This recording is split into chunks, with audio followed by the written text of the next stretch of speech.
Going. Apologize for the mess here, but I just replaced my NES 72 pin connector.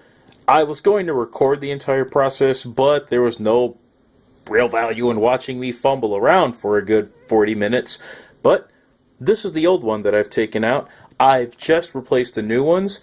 I didn't complete the top on it yet because I'm going to run a test here to make sure that the games run properly and that I've made all the necessary connections. So, going to do a little bit of a test here. Here's Castlevania.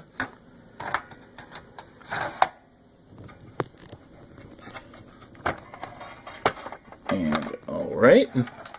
That is a snug fit. Haven't felt that in years. Hit the power.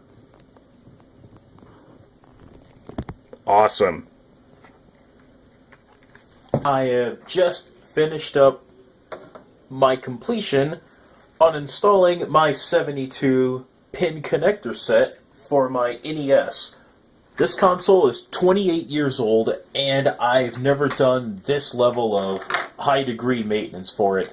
I was pretty nervous about it because I'm generally a very clumsy individual and I don't trust my own reflexes to save my life.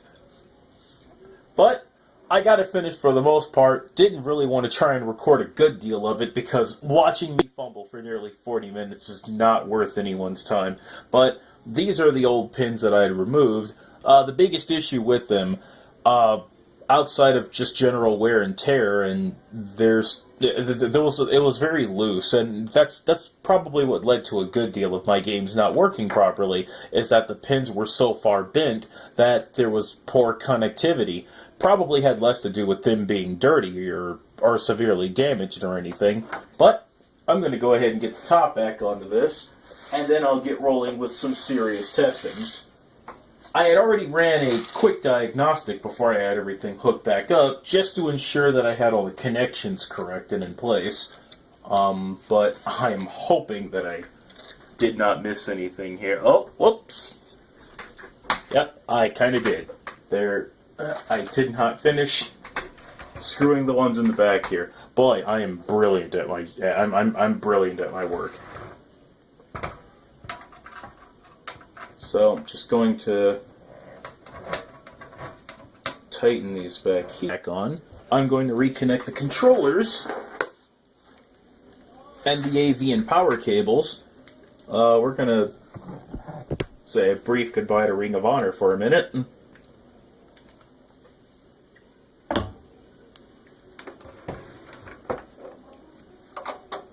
And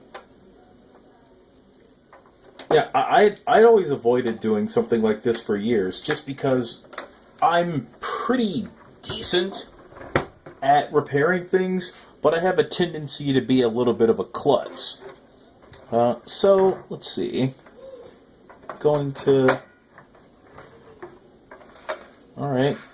I got all the fittings connected. Everything looks pretty good. There was that one little trick that I'd seen from a couple of videos talking about the small lip that's on the inside of the tray. If that doesn't go up and under the metal fold or the covering protector slot that's on that, you're not going to get a secure fit. And I was deathly afraid of that.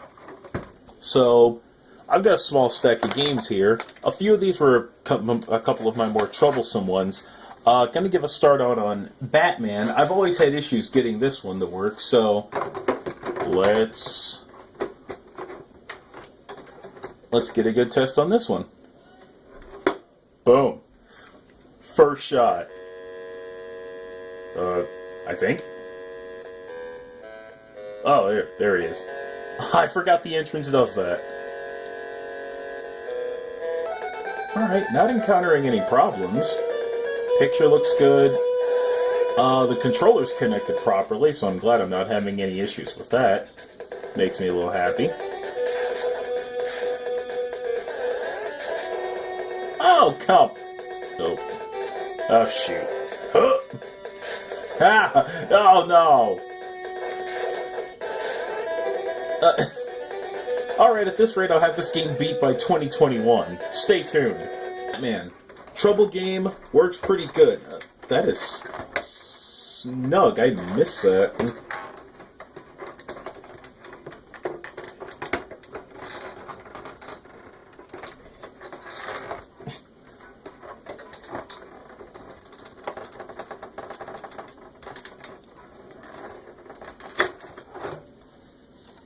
Up.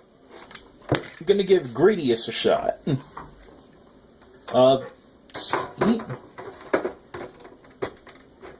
Another heavy trouble game. Alright,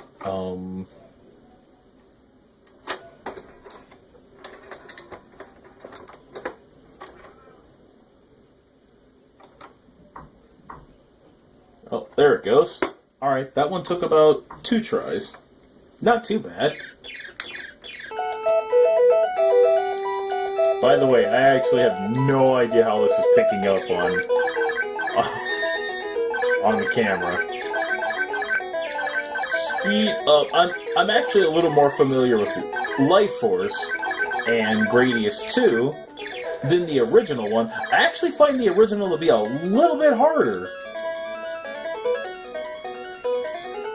Game looking like this, but it's getting a weird strobe effect. I mean, it's probably not picking up on the camera there, but what I'm getting here, it's this strobe effect that I don't really remember the game having. But, alright, it has been a while since I've played this one regularly. Okay, removing these games is a little more of a fight than I would... Imagine! Give me the game back! Holy crap! Come on! Like, I am a grown man who exercises regularly, and I'm having a hard time getting a game cartridge out of the jaws of a console that I probably weigh 100 times more than.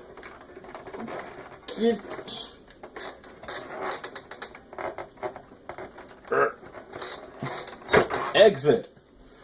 Sheesh. Alright, Gradius. It works. Why not follow up a good shooter with a terrible shooter? Here's Silver Surfer.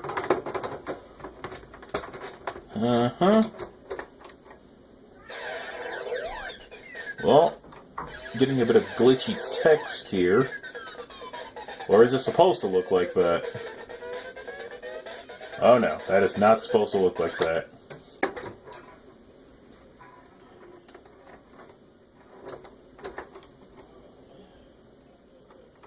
Alright. Not getting into... Let's see here. Okay. That took about 3 tries, so that's not bad. Two. That took about two adjustments. Yeah, this is not. I'm not playing this one for long. This game is murder on the thumbs. It's murder. Why on earth would they make a game? Why on earth would they freaking make this game so hard? Record timing. Stupid game. Or actually, you know what? On second thought, the strobe effect. I'm just like the strobe effect isn't necessarily a result of like the game laggers or anything. It's because I'm so used to playing this on S-Video that I have it attached to the AV cables, and the AV cables don't have like a higher quality. I mean, it still distributes the picture at like, I don't know, 480 high or so. But it removes that strobe effect that you get from a lot of pictures. I love S-Video. I miss it. I still keep all of my retro games connected to S-Video.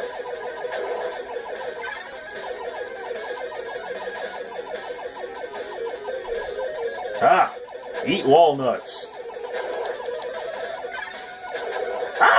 Oh my.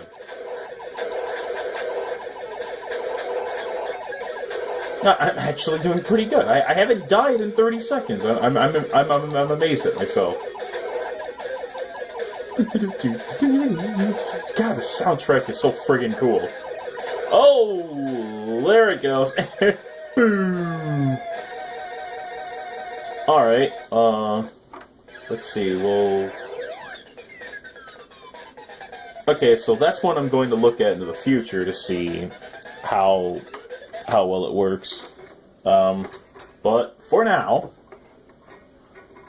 that isn't too bad.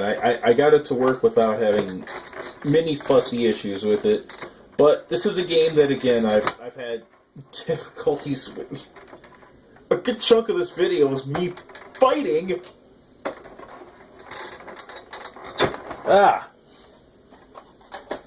Okay, another game that's given me a couple of issues. This is another rougher one. Is X-Men. So let's see how this one fares. Alright, I'm getting a blinky screen.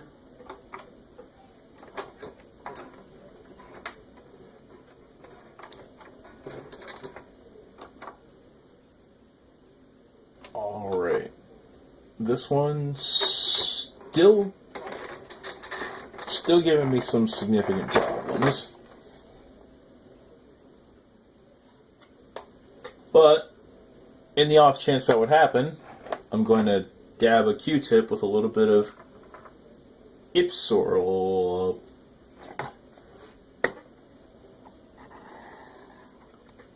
So I'm going to try a little bit of alcohol there to see if that improves anything, just in case. This was a game that I found at a flea market, so it's in not as good condition as some of the ones that I order off of Amazon. Alright, there is a lot of debris in there. A lot more than I thought there would be.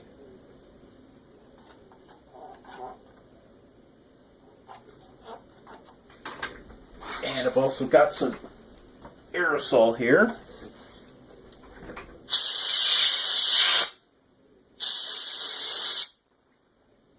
Yeah! Oh! Death.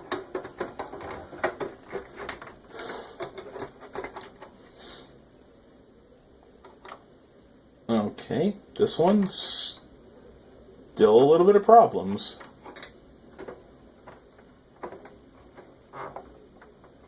Okay, so this one might require a little more deep cleaning. X-Men does not get a pass. But rougher game, that's gonna happen. See, gonna give a effort for WrestleMania Challenge, and I'll see how this one does. I've only got this one to work a handful of times.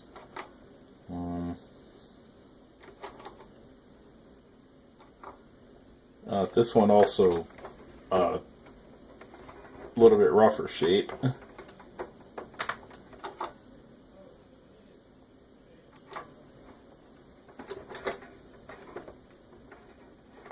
Alright, WrestleMania Challenge is a no-go. This one would probably require a little more deeper cleaning, or it's probably just a bad cart. I will find out in the future. Castlevania, I plugged this one in a little bit just to make sure that I had the power connectors going. So, and this one is perfect.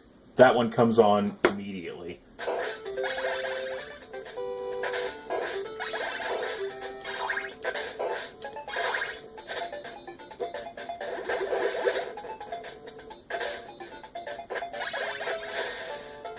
No, you can't moonwalk in this one. That's super Castlevania. You know, I actually like keeping the axe through this portion. The boomerang cross is like the essential Castlevania weapon, but I actually like the axe a little more. The arcing weapon gives me a couple more varieties, but then again, without the axe, you can't do that. And take that.